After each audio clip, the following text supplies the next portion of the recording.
How's it going? Woo! Awesome. So I'm Puneet. I'm the founder CEO of msg.ai. We are a conversational AI company headquartered in San Francisco. We are here to make a really big announcement today. Big for us. Uh, the problem that we solve, I think it's a problem this ecosystem has been somewhat familiar with, is we help large companies create conversational bots that would talk to their customers across marketing, sales, and service. Like I was saying, let's see if this works. Technical difficulty, non-AI related.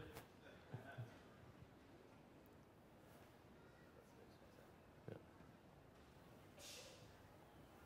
There we go.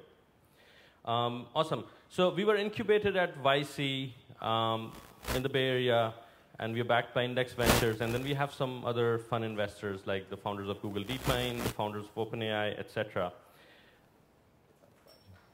Okay, great. And our customers are mostly the Fortune 500. So we sell our technology to large companies that, like I said, use it to talk to their own customers. So instead of talking about what we do, I would love to focus on three things, leave you with three thoughts, three problems that we are solving that maybe this entire ecosystem could work with us on, or we could work together in some shape or form. Some of our customers, by the way. So these three problems, collectively, we call them the Internet of Bots. Like we essentially said, what are the 10 things that are going to happen, filtered out the top three, and we started working on them actively. The first thought I want to leave you with today, and maybe this is something that could be talked about in the afternoon, is how relevant is the original Turing test? Do we have to adjust it in this era where it's socially acceptable to talk to an AI? So if you look on the left, that's human behavior, right? And not all human behavior is intelligent, unfortunately. If you look on the right, that's intelligent behavior, and there's some intersection of the two, right?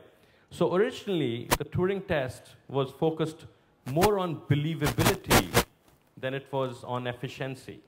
So we were dumbing things down, we were faking behavior to make it look more human. But today, based on what data tells us, based on our customers who are building bots and their customers are interacting with it, we think the big opportunity is the light blue circle, which is things that bots can do which feel superhuman, right? So that's thought one I want to leave you with today. How relevant is the original Turing test anymore? And what happens if it's not as relevant anymore? What kind of things can we build? So imagine, case in point, if you were calling customer service of an airline and someone picks up the phone and they say, oh, I know you're at the street corner with an umbrella in your hand, you should move left. You would be like, that's creepy, where is the camera? How are they watching me? But if that starts to happen on your smartphone, where it uses your location sensor, and an AI is able to figure out where you should go next, the next best action, it's socially acceptable to do that, right? You get to have way more open conversations when you know you're not being judged. So this is for that word. The second thought that I want to leave you with today is what happens when some of these conversations and certain things that bots do for us get to be more sophisticated. So when we started unpacking these things, we got to a short list of 5 main things that we are seeing change. The first one is we're going from very heavily task-driven bots. CD is a task-driven bot. Most of the things we see out there are very task-oriented, to something that's more relationship-oriented, something that gets to know me, and something that gets to be personalized based on my behavior. And then we are seeing big differences between bots that would just chat or do or orchestrate. So this is a specialty that they develop. We are seeing a lot of work happen in transfer learning, like how do these bots learn from each other? Because now it's not just one dumb bot sitting there having these conversations. What happens if you end up having a bot hub, right? Where conversations happen everywhere, but this bot hub centrally understands it, interprets it, reasons.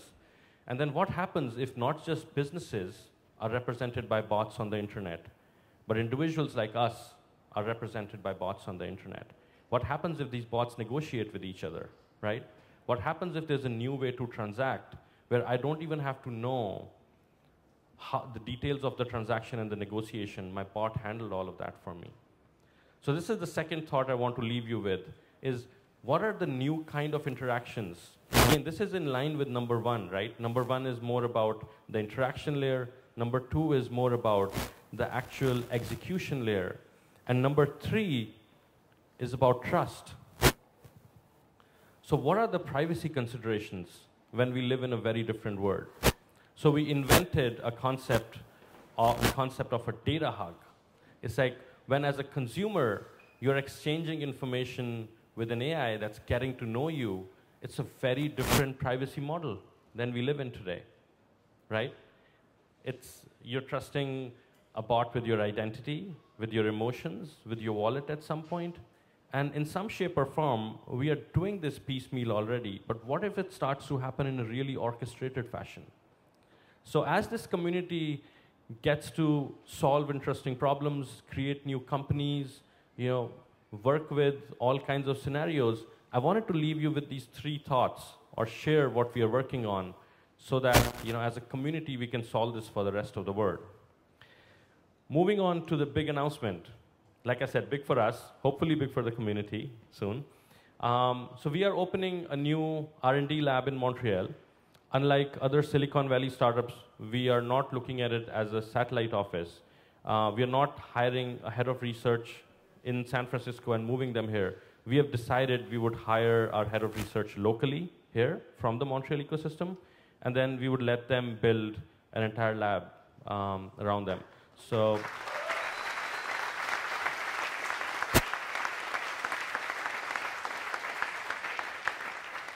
Okay. So we'll be hiring for deep learning, reinforcement learning, NLP, user experience across conversational interfaces, like all of the above. We hope to have 50 people in the lab in the next 6 months.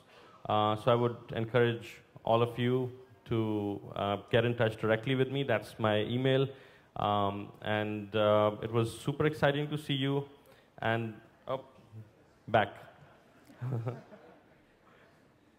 It was super exciting to see you today. Really good feeling here in Montreal, and I'll personally be spending a lot of time here. We are really, really bullish on the ecosystem, and kudos to all of you. I think you're all making this happen. So I'm super excited to be a part of this family now. Thank you so much.